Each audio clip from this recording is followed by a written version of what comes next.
Hello, hello, hello, and welcome to another episode of the Cheap Seats. This is your Premier League show here with myself and Paul, Wahid, and Dean. Every week we speak all things Premier League. Today is the North London derby. I'm in my North London maroon. Dean's wearing his North London white.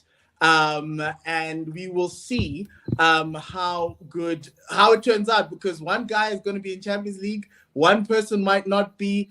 And it's going to be a great game. Dean, how are you feeling before the North London derby? I'm excited. To be honest, the more I think about it, the more I feel like if Spurs win this game, I reckon it sends Arsenal into a little bit of a spiral, and it means 1 point to catch up, and I think a slip-up could happen.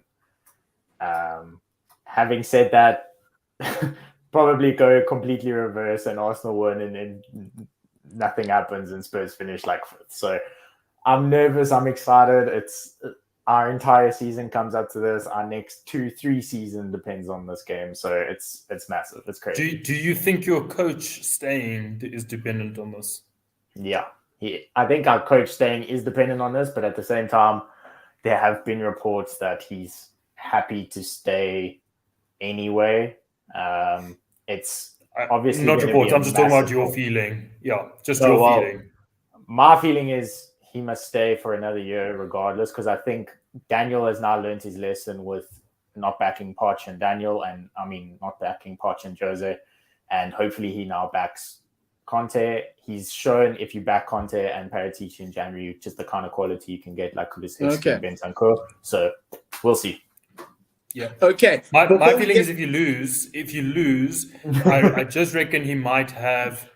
There might come down to a little squabble between Levy and Conte over budgets in the summer, because the budget is obviously very different if you play in Champions League and Europa League, and we know Conte has walked out in clubs before when he hasn't had his way with budgets. Yeah. Well, okay. We'll see. Let's see. Speaking of budgets, Wahid spent a lot of his budget on classic shirts already, but I don't think he's going to spend a lot of money on this one. I might be the one who's going to do that. Remember, the show is sponsored by Classic Shirts ZA. I've got this beautiful Arsenal Dreamcast. The last season of us wearing Dreamcast in 2000 to 2002. Dennis Bergkamp's been topical this week in a lot of the footballing circles. Really lovely shirt. If you want to enjoy the North London derby, maybe make a purchase before then, and maybe next season when we're in the Champions League, you can wear it on Tuesday nights and Wednesday nights while Spurs play on Thursday for nights. A total of 6 games, because after group stages you're going straight back to Europa League anyway. What kit were you wearing when you lost in the Champions League final? It was this one. It was the yellow one. Okay. It was the Dean, away kit for this maroon and one. Dean, what kit were you guys wearing when you lost the Champions League final? 17-18. Oh, there we go. At least you guys have something in common. Have lost Champions League finals. When was the last time you were in a Champions League final? That is the topic of discussion. Cool. Well, Dean, why are you asking a guy who lost 4-0 to Brighton on the weekend anything right now? Exactly. The last thing you should be is loud. The last thing. Yeah, so remember, please do follow the guys at Classic Shirts ZA or Classic Shirts ZA on Twitter, and also use the code CHEAPSEATS50. Just let them know that we sent you. So now, the interesting thing here, gents, is today's topic was given to us by Man City, because Man City like to do their business very early. And so Man City have now gone and gotten one of Bundesliga's best strikers. Pretty much interesting. You can argue that either way, but they've got Erling Haaland. They signed Erling Haaland for 60 million, actually, which is I think it's quite a steal, but with all the commissions, it could go up to 100, 115. And the interesting thing for me is that they're at the top of the league. They're strengthening at a point where they're weak. But the question I have to start off our discussion today, and I'm going to start with Wahid, because he's on the other side of Manchester. Is the rest of the league in trouble now that Erling Haaland is now signed with City? Just like looking from the outside, yes, you'd think so. You'd think that this free scoring team have just gone and this team who's a free scoring team playing without a striker have gone and signed the best young striker in the world, and it's something that Man United used to do in the 90s and early 2000s. We would just go out and sign the best striker possible, like when we signed Ruud van Nistelrooy, and you'd almost think that yes, this is the player to take them up a notch and to make them challenge for the Champions League, which is something that they've obviously wanted, and the thing that almost the thing that they're lacking to sit at the big boys table. So yes, on the surface of things, you think yes, this is that signing to take them up a level. But I did mention to you, and I think Dean and I chatted about it as well, is that Pep has not always enjoyed using a true thoroughbred number 9. He didn't enjoy using Ibrahimovic. He shifted Ibrahimovic out to the wing. I mean, that's sacrilege, playing Zlatan out on the wing and then dropping him completely. He didn't really enjoy using Kun Aguero to start with. He needed lots of time to settle with Aguero.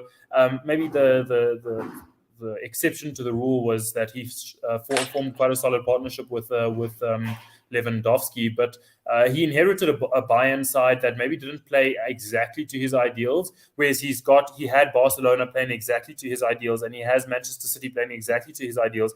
And you wonder how a thoroughbred number 9 fits into this version of City, who don't really need a striker.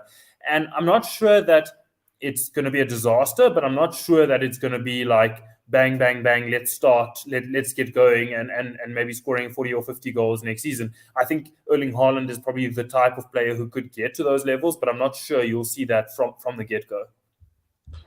Cool. I tend to agree with your last statement there. I think it's going to take a while, but the thing that Erling Haaland has is that he's young, and he can be molded into the striker that they need. To you, Dean, does this make you a little bit better that Kane is no longer going to leave? Or are you still worried that Kane might leave? The other question is, last season, we know that Pep wanted Kane, and Kane is a number 10 type of a striker. Obviously, Haaland coming in. What are the, I don't know if the different strikers, but who would you have rather had if you were City? Kane or Haaland? So I'll answer the first part. So I guess now with City getting Haaland, I think that all but rules out Kane going. So the move to City is not going to happen. They also got Alvarez. Yes, he's coming back from River Plate. So I don't think you can fit a Kane and a Haaland and a Foden and a Morris and a KDB and everyone in that team. Like it's just ridiculous. So I think Kane now has to look elsewhere if he's looking for other pastures, or he stays where he is. So from a Kane perspective, I said it a little while ago, like City was the number 1 option. That's not gone. I don't see him going to Liverpool because of the system. And the Chelsea option is probably still open a little bit, but now with Tuchel playing Lukaku in the last 2 games, he might be looking to get a little bit more out of Lukaku, try and rejuvenate him. So that might not then materialize, in which case I think Harry Kane stays exactly where he is. Obviously, a lot depending on Conte and Spurs' ambitions and things going in the future. So it's a little bit of wait and see with Kane. From a City perspective, though, I agree to an extent that they don't play with a natural number 9. They don't necessarily need a natural number 9, but I don't think that it in any way hinders their team putting in a Haaland or a Kane. If I was them last season, Kane walks into that team, he does make them better. He does score more goals, even though they've got a goal difference I saw last night of like 70. It's not like they need to score more goals. So I think it's more in those situations where we saw, for instance, that game against Real Madrid where they slipped up and they didn't perhaps have someone on that team to maybe put away those goals, like Grealish missing, or some of those half chances where a pure number 9 would probably have put them away. That's probably what they're looking to recruit. I don't see there's a lot of massive issues in that City team. I mean, you don't go and blow every single team in the Premier League out of water if you're not one of the top sides in the world. So Haaland walking in is going to be very interesting for the league. I do agree that he could probably mold his way of playing to what Pep would want. But at the same time, I do think that having KDB there and I think Foden will then play naturally off the left now with Haaland coming through the middle and then having Mahrez on the right. I think that's going to become probably the front three preferred first team. And if that starts getting solidified, which Pep Roulette is never going to allow, I think that front three with KDB behind them is just frightening for any side that comes up against them. So it's going to be interesting. It could maybe take a season for him to get settled, but once it's settled, having that man run at your defense is going to frighten everyone. So did we not think that about Lukaku coming back into the league? But we have Chelsea playing in a way that doesn't necessarily suit him. So we're not questioning whether Erling Haaland is a good player or not. He's obviously a good player. He scored 88 goals in 85 appearances for Borussia Dortmund. We're questioning whether City play to the strengths of a number 9 like that. And is Pep willing to change the way they play to suit a player, or does the player have to change to suit the system? Because if you're going to make Erling Haaland change the way he plays, why have you gone and bought the world's best young number 9 to try and mold him into something that he might not necessarily be? Do you get my line of questioning? Because if you look at it on the face of things, City would probably be better off buying a player who's like a 9.5, which is what Kane has developed into, which was what Van Persie was, the perfect number 9, like a 9.5, who plays between those lines, can drop deep, can be part of the playmaking, but puts away the chances when needs. So if Pep is going to mold Haaland into something he's not, why not just go and buy someone who plays the role you want already? Because it does look like this dichotomy between the two, between the way Haaland plays and the way that City want to play. Let me answer that. I'm going to take it because that was my initial thought. But if you look at the way City like to score their goals, there's always that. It's always they're crossing the ball in low crosses. It's little tap-ins in and around the box. And I know Erling's going to sit on the centre back and it messes up Pep's space. But to a certain extent, he has to go back to the seasons when he was playing with Aguero. Yes, Aguero learned to come in and come back in and get into the midfield. But in terms of having someone sitting on the last defender, which has probably been what City's problem has been, is that when you play a low block against City, centre-backs just chill off because they're playing football in front of them. Now with a guy like Erling Haaland, you can try play it behind. You can then go back there was a season where City would put left-backs into like some sort of a hole with KDB and the right winger playing in some sort of a triangle. Getting into the space behind the left-backs. That's now going to be what City are going to be trying to do next season to try and help Haaland kind of play towards that. I don't think Pep's going to change the style. I think it's just going to be how do we see the space? Because now there's going to be a lot more space in front of the centre-backs. So that means you can push KDB up. You can bring Jack Grealish in a little bit. You can play slightly narrower, hoping that your wing-backs go down the line. But it's going to be quite fascinating to see how he's going to do that. I say he needs to help Haaland become a better striker because if Haaland can work the space in front of the centre-backs, he's going to be very dangerous. The one thing I will say it'll also be interesting to see what he does because now he doesn't have the protection of that many midfielders when City bomb forward. So if City bomb all the way forward with a thoroughbred number 9, is Rodri defensively solid enough to contain that entire midfield by himself? So that's the one question. The other thing I will say is that Haaland coming into City, I have a few questions. If we took Haaland into the Liverpool side, I'd say he'd score 45 goals next season. I think that he would suit Klopp's football a lot better than he suits Pep's football, but let's see how it goes. The one thing is, though, we can all agree that none of us are watching the Bundesliga week in, week out. So none of us can sit here and say, we know exactly the way Haaland plays. Some of us have watched YouTube videos. We've seen the videos of him running like an absolute stormtrooper through every other team. So that's what we've seen. The thing is, that's not the whole point of his game. So some of the stuff we may have seen is him just playing as the regular 9, holding the ball up, passing, whatever. But I also don't think a person that young And a player that young with so much promise is not going to be able to do the things Pep wants him to do. So we may be judging him a little bit prematurely because none of us actually know him that much and the way he plays games in, games out.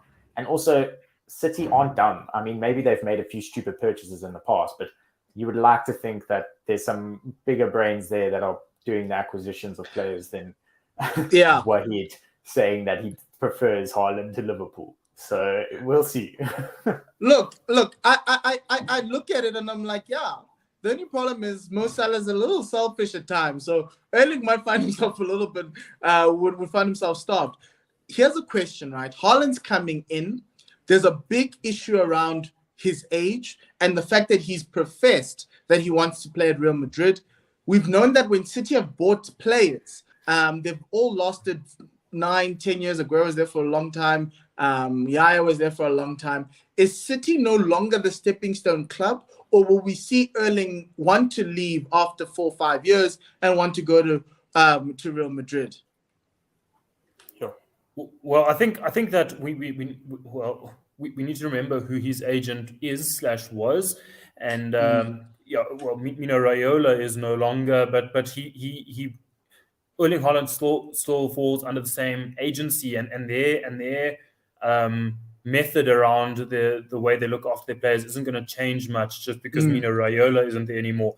And Raiola isn't one who has generally kept players at clubs long term. He generally has moved his players around, and City have in the past not wanted to get involved with Raiola, and they have seemingly put that stance to bed to get in this generational talent. But Haaland has professed his love for Real Madrid, and he's probably a player who wants to win the Ballon d'Or. And whether any of us like to admit it or not, you're far more likely to win the Ballon d'Or playing at Barcelona or Real Madrid than you are to win it at a club in England. It's just the way that things have historically been in football.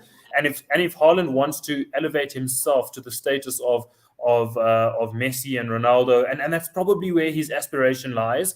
He's probably looking at a 5-year contract at City and thinking, well, I'll be 26 then, and that would be in the prime of my career, and we could then move to this club that I've professed my desire to move to. So it is a question for another time, but it's not out of the realms of possibility that he is using City as a stepping stone club, which he used Leipzig for and Borussia Dortmund for. He's obviously got very good advisors who advising him through the different parts of his career. But he could have gone to Real Madrid right now, fit into that system, and let Real Madrid move off of Benzema. And does he take Benzema though? Will they automatically say cheers, Benzema? So that's the Athletic said that's exactly why. So until January, February, Real Madrid were favourites for his signature, and apparently when he asked questions about what are you doing with Benzema, Real Madrid sort of said, well, he's about to win the Ballon d'Or. He's not going anywhere, and that's when City when Haaland sort of changed his decision to go towards City, wanting to be the main man. Let's also, he's going to the best coach in the world, one of the best coaches in the world, one of the most exciting. There's a lot of young talent in that City team. So playing with the likes of Foden, playing with KDB, those are all fantastic players that you wouldn't find. Yes, Real Madrid has their own stars, but it's not like he's moving to a dumb side that doesn't have talent. Like working with these types of players is only going to do well for his career. So I'm excited just because it just shows again that another top player is coming to the Premier League, and we all get to enjoy another fantastic player joining our league that we all watch every week. So Dean, there's the Bundesliga tax. Don't forget the Bundesliga tax. So take whatever goals he's gotten. Werner, Havertz, Sancho, all of them are struggling to a certain degree. Okay. Next thing, guys, the people. I just want to say, lastly, I hope he flops. I hope he crashes and burns. I hope his career amounts to nothing. And I have absolutely no hopes for him being this player Dean wants to see. Okay, cool. Now, there are people who are going to be leaving. Haaland coming into the Premier League shakes the tables a little bit. Some teams now have to make moves, i.e. Manchester United. So what does that mean for the rest of the league? I know at City, obviously, Gabriel Jesus is in negotiations with Arsenal. Raheem Sterling's going to become a free agent. Are there any other free agents now who are going to be sought after by the English teams especially up front, because I know Manchester United are going to probably looking for somebody to kind of move off and hold on and partner with Ronaldo in and around, as well as probably even Spurs. Obviously, Spurs still has Kane, but they might be looking for another striker in case Kane does leave. Who are the other free agents that you have seen, Wahid, in the market that benefit from a Haaland decision or do not? Well, I don't know how to link this back to Haaland, but I think if I were United, I don't know. We've seen the names that United are linked to, and we need to remember that United are either going to be playing in the Europa League or the Conference League. So it's probably more likely to be a Europa League at this point, but we never know. United could have another meltdown next weekend, and West Ham could catch us, and we could end up playing in Dean's Conference League. And that just me and sorry, where did you play this year? Conference League is not my Conference League. It's probably more Leicester's Conference League. So there's a finite amount of funds at Man United. Like it's not going to be the bottomless pit that some are hoping for, and the Glazers have never run United have never allowed United to have sort of a bottomless pit in a single transfer window. Yes, they've spent lots of money over a period of time, some very stupid money. But if we look at the names that we're being linked with, it's sort of like Frankie de Jong is going to cost us £75 million, and Darwin Núñez is going to cost like £75 million. And that doesn't leave a lot of more money to strengthen the other positions. And the other position that you sort of have a big exclamation mark on is that defensive midfield position. So I looked around a bit and I saw that there's two names that are free agents, and that's at Marseille, Boubacar Kamara. I haven't watched much of him, but I've read a lot about him. You want another Frenchman.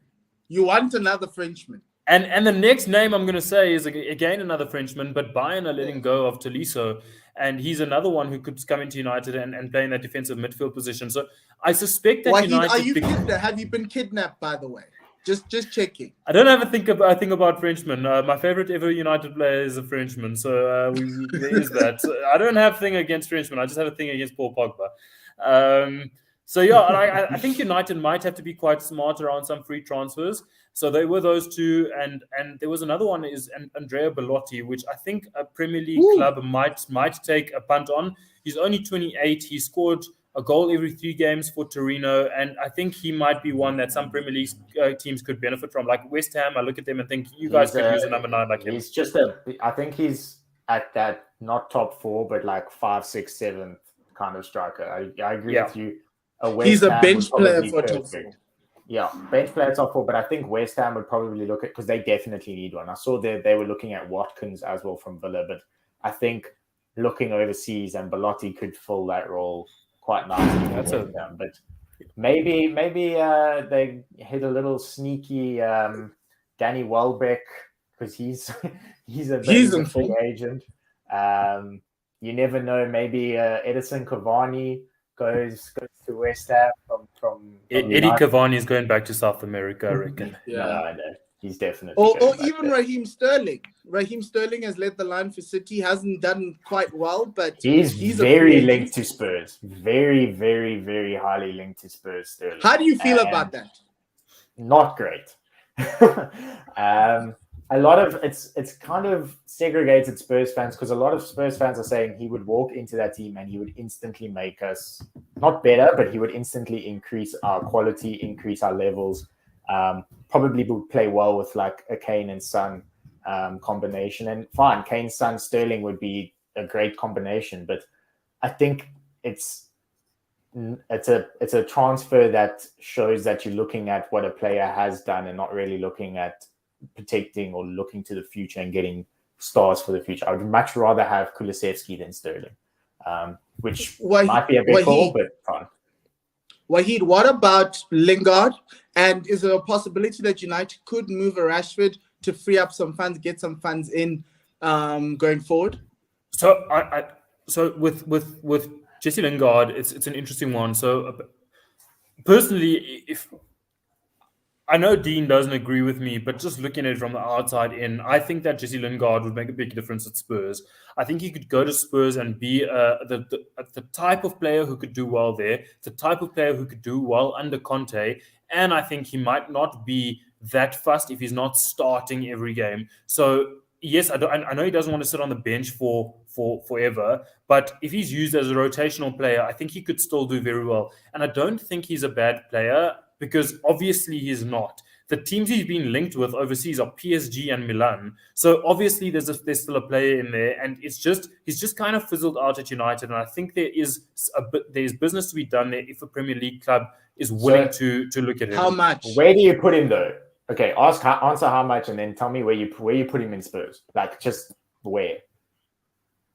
Me? Yeah, tell me where you think he fits in. As second choice to both Kulusevski and Son. Okay. So he's going to be a bench player. Yes, but again, a manager who uses him well, like again at City, there's no such thing as like a first team player and a second team player. They use the rotation very well, and Spurs will have a lot of games next season, and as will any other team in the league, because they'll either be playing in the Champions League or the Europa League, and there's to be played, and Jesse Lingard could go very well there. Jesse Lingard could also do well. He'd be a very good bet for someone like Newcastle, who are trying to punch above their weight at the moment and try to break into that top 6, top 7. He would be a very astute purchase for a lot of clubs. There's Christian Eriksen, who again, for any one of those top 6, 7 clubs, Christian Eriksen is a free agent, and he could do really, really well for any of those clubs. He's pretty much come in and made sure Brentford didn't get relegated. That is how good he's been. Yeah. Very good. I wouldn't mind getting him in as Odegaard insurance. He's never going to Arsenal. I know. There's also something that Teppo mentioned in the. Neither was Sol Campbell. Oh yeah, that's ship. There's also the possibility that so he could come back to Spurs, Dean, if Modric decides to leave Real Madrid this summer. There's also Bale. There's also the Bale situation. I think because I know he's been linked with Spurs. Bale's been linked with Spurs. So, I mean, I know it's a very Spursy thing to replace the players with the exact same players just 5 years later. Like, selling Bale, we replace it with Bale. Selling Eriksen, and we replace Eriksen with Eriksen. But the truth is, he did that with Sheringham too. Did it with a lot of players. So, I do think Eriksen instantly makes Spurs a better team, just as he did with Brentford. We've been missing his quality since he's gone. And I think if Eriksen walks in there, we know he's had the Conte connections at Inter. Conte likes him. He likes Spurs. Spurs fans love him. There's so much that points in that transfer happening.